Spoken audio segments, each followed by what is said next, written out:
आंखों ही आंखों में आंखें चार होता है, दे दे दिल जो वही दिलदार होता है। अपने सनम को प्यार से हमको थोड़ा देखा कीजिए। मेरा हम सफर काले आंखों में तो चश्मा लगा लीजिए।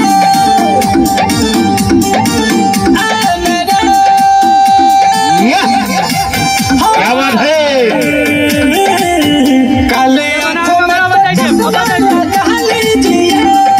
रवि राजा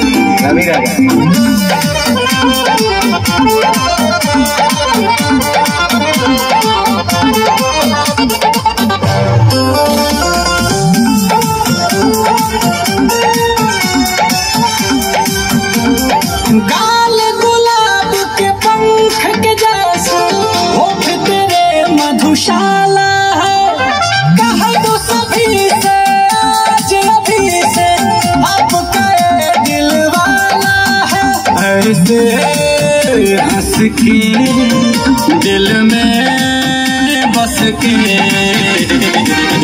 जरा सीने में तो चाहत जगा लीजिए।